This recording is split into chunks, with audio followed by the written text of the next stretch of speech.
Oh, hi there folks, Simon here, Ario's pipe smoker, and I believe it's episode 8 of how to process whole leaf tobacco. I might stand corrected there, I think it's episode 8. Well, the heat wave is broken. It's a lot cooler air today. You probably could tell on the last video I was a bit bushed by it all. But yeah, I've been busy using the heat to help get the moisture content right in the bags. So really this is probably the last tasting video, and the next one will be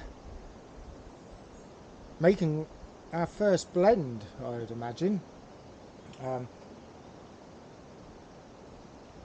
I've checked the other bags that we've cased over the last probably couple of weeks now, I guess. And again, that'll be a bit of a big reveal on the next video when we start making a rudimentary blend, because the colour change of just casing the leaf and getting the humidity there over the last week or two is kind of quite noticeable.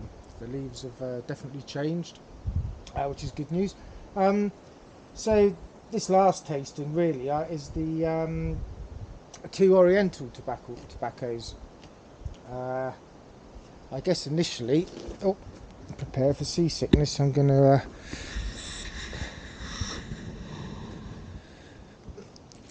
so we have a reference bright Virginia leaf.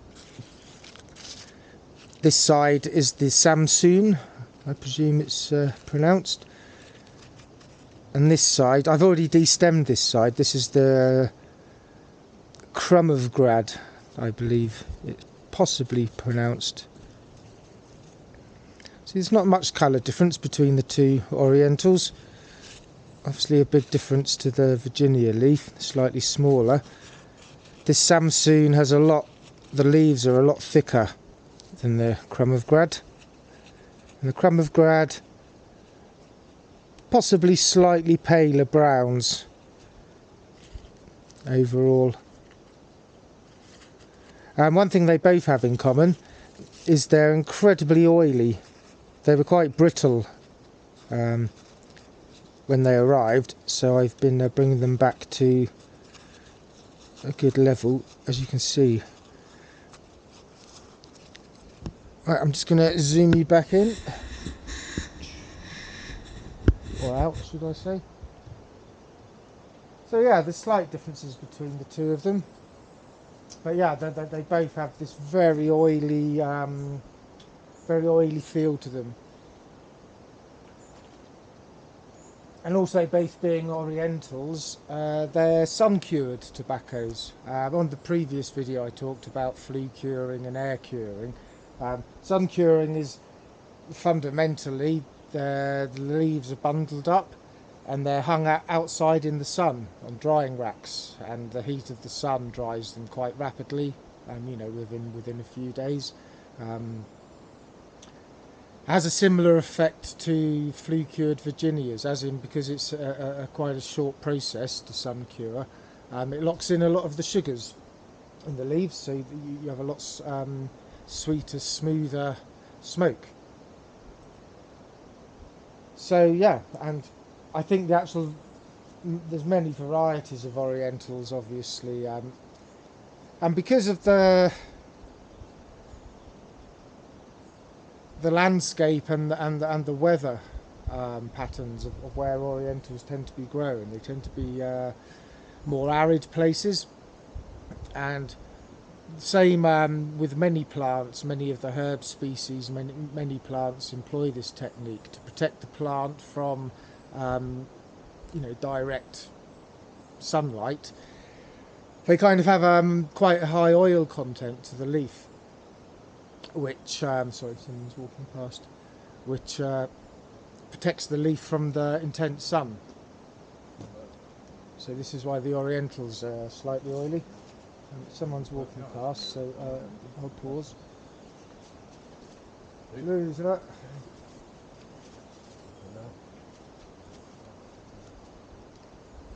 So yeah, that's the sun-cured. I've given these a little char light. In here we have the Samson, so I'm just going to have a little taste of that.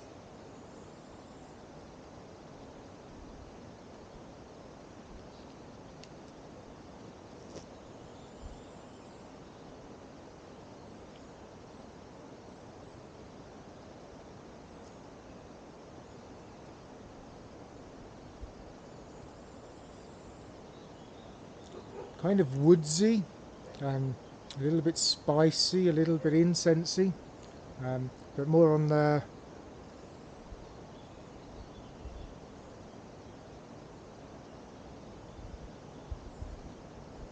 seems to be playing almost on two levels.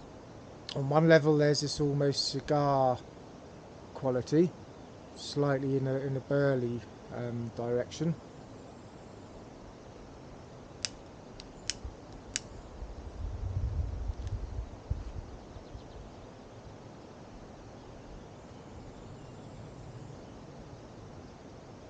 There's a slight harshness to it.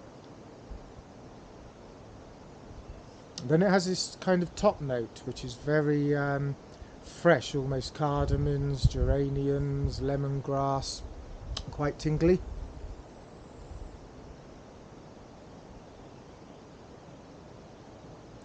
And considering this is completely uncased tobacco, it's reasonably smokable.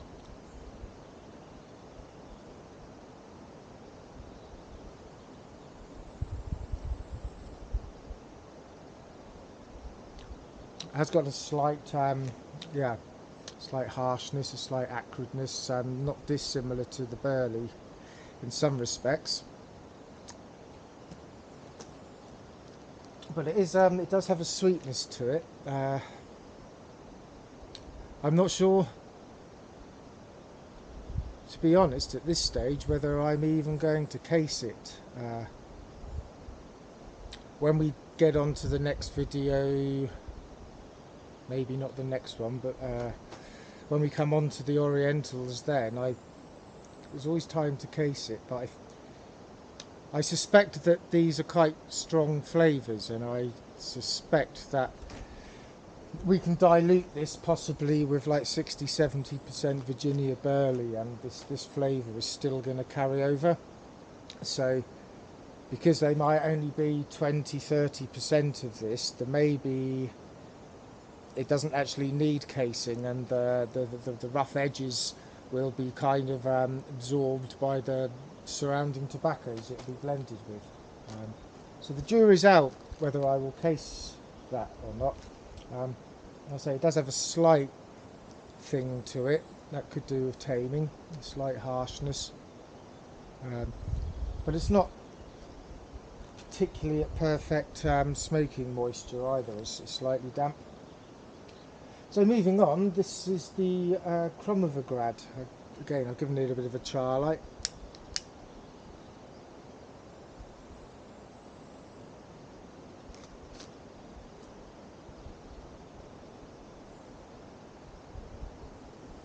Straight away, that's a lot more sophisticated in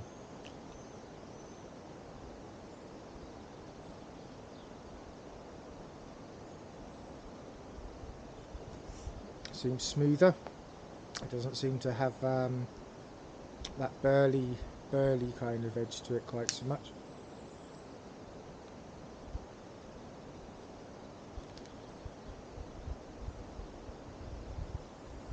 And again, very incensey, very frankincense-y.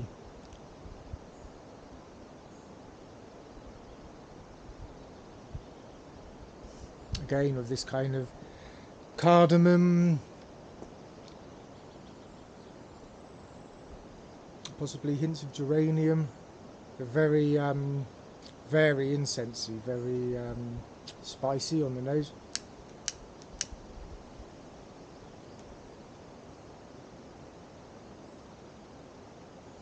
And again, I imagine a little bit goes a long way. This is very similar actually to the Tom Darris Highland Ball Oriental taste. This crumb of the Grad is a very similar tasting leaf. And actually, I do have a few leaves of the Oriental from the Highland Balls, so I might do a side-by-side comparison actually. It'd be a good reference point of where to aim to. But again, I don't think I'm going to case this.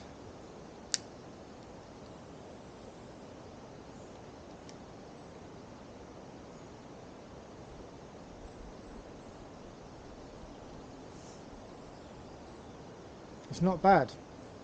It's not bad. And again, I think I think a little will go quite a long way. So yeah, they share common traits, the Orientals. I've probably repeated words like cardamom, geranium, maybe lemongrass. I've repeated words like incense. I'm not an expert, but yeah, kind of more, frankincense is a word that comes to mind. It's quite tingly on the retrohale. The Samson, more earthiness, woodiness, slightly cocoa, burley notes, and a little bit more catch in the mouth. But I think until we get down to blending and realise what proportions, I mean, if we need to put 40% of this in a mix, then possibly I will case it. If it turns out we're only going to need like 20%, I don't think it'll be necessary. I think there'll be enough sugars on the other leaves to carry it. So that's the Orientals. I'm not going to taste these. These are the condiment tobaccos. I'm not going to taste this directly, but we'll come to it when it comes to blending the dark fired. I've destemmed it all.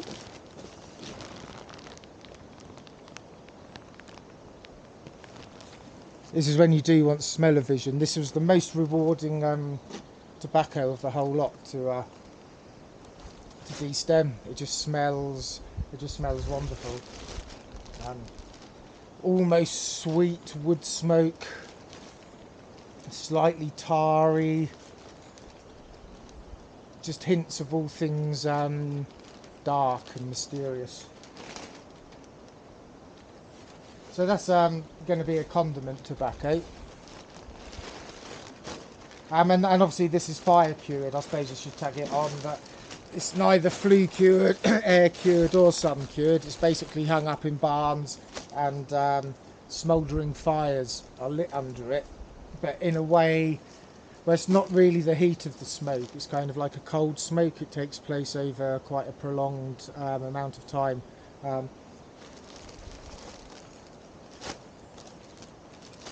Other condiment tobaccos we have, I've showed you this before. This is the Latakia. There's 50 grams, I think. Is that the Latakia? Oh no, that's the Latakia. I showed you that before. So we have 100 grams of the Latakia. And apparently Latakia is a slight mixture. It's sun-dried tobaccos, as in sort of Oriental varieties, which then have gone on to be smoked like the dark fired. So it's almost had a two-stage curing. Different firing techniques and different herbs and different plant, different wood species to say it's different flavoured smokes. I guess they share similar traits, the Latakia and the dark fired. I mean, they both have a very woody smell, but the Latakia is it's kind of a lot richer. It's just difficult to describe. More velvety, more silky, more smooth, more refined than the dark fired. This is one I haven't showed you. This turned up from my friend in England, Grad, so thank you very much for donating this to the project. This, my friends,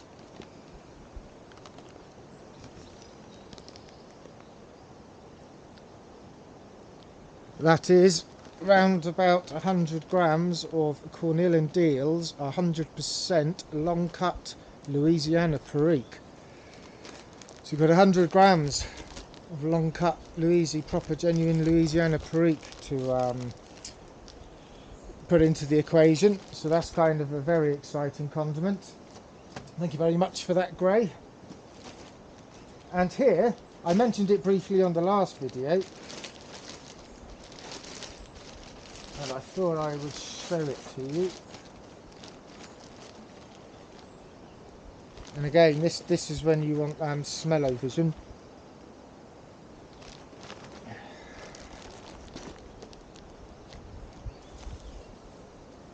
If we can get the different colours of brown here and black. This is a kind of Cavendish I made from equal parts of the two Kentuckys and the dark fired.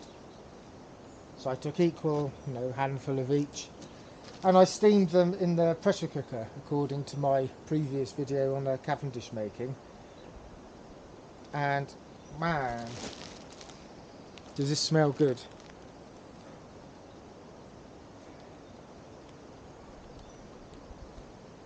Almost like baked cakes, baked fruit cake. There's that slight wood smoke of the dark fired there.